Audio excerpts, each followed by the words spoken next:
దేశం మొత్తం కూడా ప్రభుత్వం రకరకాల పథకాల ద్వారా కావచ్చు, multi dimensional multi pronged approach ద్వారా కావచ్చు నక్సలిజం యొక్క ప్రభావం తగ్గిస్తూ వస్తుందన్నమాట. అయితే ప్రస్తుతం మనం ఈ మధ్య కాలంలోనే డేటా చూసుకుంటే కనుక 2022, 23, 24లో ఎక్కువగా యాంటీ నక్సల్ ఆపరేషన్స్ కానీ దాదాపు 80 to 90% ఆపరేషన్స్ అన్ని కూడా ఛత్తీస్గఢ్లో జరిగాయి అన్నమాట. ముఖ్యంగా ఛత్తీస్గఢ్లో బస్తర్ ప్రాంతంలో దీనికి సంబంధించి ప్రత్యేకంగా గవర్నమెంట్ దృష్టి పెట్టింది.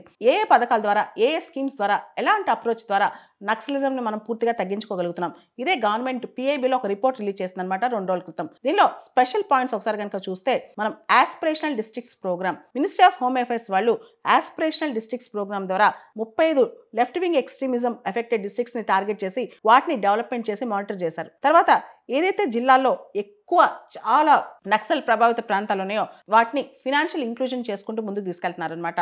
స్కిల్ డెవలప్మెంట్ మరియు ఎడ్యుకేషన్ ద్వారా చాలా చోట్ల యువతకు అక్కడ ఇండస్ట్రియల్ ట్రైనింగ్ ఇన్స్టిట్యూట్స్ కానీ, స్కిల్ డెవలప్మెంట్ సెంటర్స్ కానీ పెట్టడం ద్వారా అక్కడ యువతకి ఉపాధి కల్పించే మార్గాలు తీసుకొస్తున్నారనమాట. దాంతోపాటు కనెక్టివిటీ పెంచుతున్నారు. చాలా చోట్ల కనెక్టివిటీ లేని ప్రాంతాల్లో ఎక్కువగా నక్సల్ ప్రభావం ఎక్కువ ఉందన్నమాట. సో టెలికాం కనెక్టివిటీ కావచ్చు, రీజనల్ కనెక్టివిటీ కావచ్చు, ఫినాన్షియల్ కనెక్టివిటీ కావచ్చు, రకరకాల కనెక్టివిటీస్ స్టార్ట్ చేస్తున్నారు. రోడ్ కనెక్టివిటీ కావచ్చు, ఇలా ముఖ్యంగా ఒరిస్సా కావచ్చు, ఛత్తీస్గఢ్ కావచ్చు, ఇలాంటి ప్రాంతాల్లో కనెక్టివిటీ మీద ఎక్కువ ఫోకస్ పెట్టారు. వీటన్నిటితో పాటు ప్రత్యేకంగా సెక్యూరిటీ రిలేటెడ్ ఎక్స్పెండిచర్ స్కీమ్ అని తీసుకొచ్చారనమాట.